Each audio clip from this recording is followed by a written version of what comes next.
If you're an online business owner or lead an online community, becoming a great conversion copywriter is really important.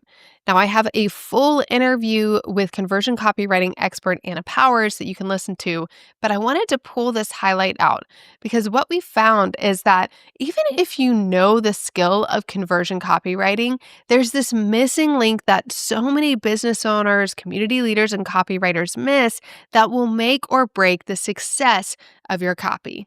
You have to know your people or you can't write good conversion copy. So can you talk about that just a little bit? Because I know people are they're gonna have this formula, they're gonna sit down in their little hole at their desk, they're gonna try and write their stuff, and then they're gonna go, it didn't work. Didn't work, Shanna, it didn't work, Anna. And I know so much of it's gonna come back to have you listened, right?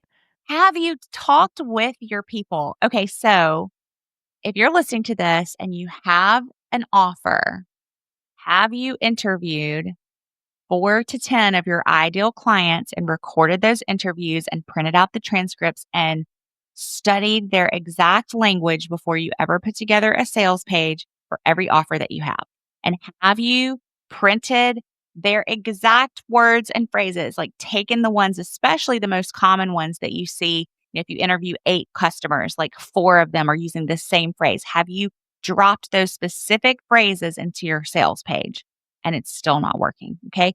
I bet a very low percentage of people who are listening to this right now have actually done that exercise to interview 4 to 10 ideal clients before they make any new offer. But that is the gold. And that's something that we teach our certified copywriters. Copywriters are trained to capture the voice of whoever they're writing for.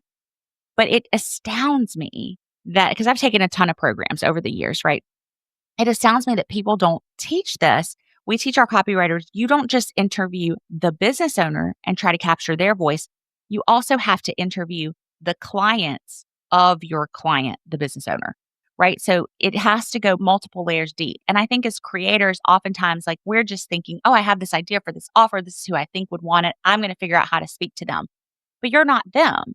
You have, or you're not they, if I want to be grammatically correct. Like you have results that they are looking for, or else they wouldn't be even interested in what you could help them with, right? So it's very challenging for you to put yourself 9 years back and try to remember exactly what you were feeling and draw on this specific terminology. And things have changed a lot in the last 9 years or decade for you, 12 years, whatever. We have to actually talk to our ideal clients. We have to get on calls with them. And I always encourage our clients to do that, to do them as video calls, because there is like a lot of nonverbal that you can pick up and poke deeper. And this is where I have a background in law. I practiced law for 8.5 years and still keep 2 law licenses active. And depositions were like one of my favorite things because basically you're just asking the same question in 17 different ways until you get the real answer.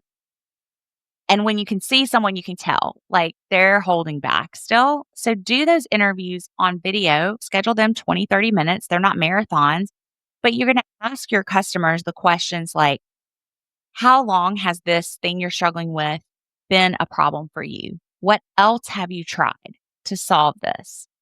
Why do you think it hasn't worked so far? How long have you been trying to solve this? What's been the most frustrating part of not being able to solve this? How has it affected your business, your life, your husband, your kids, all the things like whatever's relevant to that client? And then you also want to ask them, like, what is your ultimate goal surrounding this thing? And what's going to be possible for your family, your health, etc., with this thing? And then also things that people forget, especially marketers, ironically, is that we talk a lot about urgency and scarcity, right? Those are buying triggers. Robert Cialdini has a great book called Influence that goes into all the different buying triggers. It's a great read for anybody who, is more interested in this.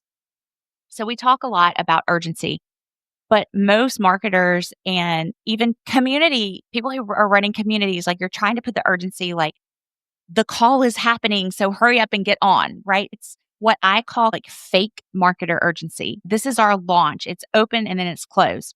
It's only open and closed because you decided it would be open and closed then. The call is only happening at this time because you decided it would happen at this time. So The urgency that works best for someone to actually take an action is their inner urgency. So, a great question to ask on those interviews is, why does this need to change now? Regardless of what time the call is or when the program opens or closes, like, why do you have to fix this now? You tell me you've been trying to fix this for 6 years. What's different about now? What's going to make the difference that actually has you taking different actions now? And trying to get into the root of what the real thing is. Like in the deposition example, I know that's not the real answer. There's another answer. Or that 7-layer exercise that coaches teach of why. Like, why do you think this is? And then why? And then why? And then why? And then you go 7 layers deep and then you start to get to the real answer. So that's something that most people miss. If you want to understand your customers, you can't do it from your ivory tower. You have to talk with them. And Pat Flynn did this for years. And I know as late as November of 2019, he was still doing it because he was a guest at a mastermind that I was part of. And I asked him, do you still do this with all your millions of dollars that you make? But once a month, he would get on Skype, I think at the time, with just email subscribers and just interview them and talk with them and find out like what's going on in your life. Why did you sign up for the email list? What are you looking to accomplish? Just like a really like casual interview. But I tell our clients, if Pat Flynn can set aside a day every single month, and he was interviewing people who I think weren't even clients yet, just like randomly picking people off the email list. Hey, I want to talk with you and get to know you. If he can make time for that, you can make time for that.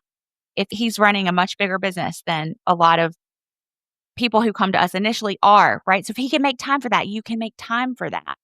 And I would argue the reason that he's running that level of a business now is because he made time to really connect with the customers and connect with the clients, connect with the subscribers before they ever were clients. Because those are human beings. We can get really wrapped up in the numbers and how many subscribers, but those are people with souls and spirits and plans and goals, and they matter. And they matter more than just a number in our CRM.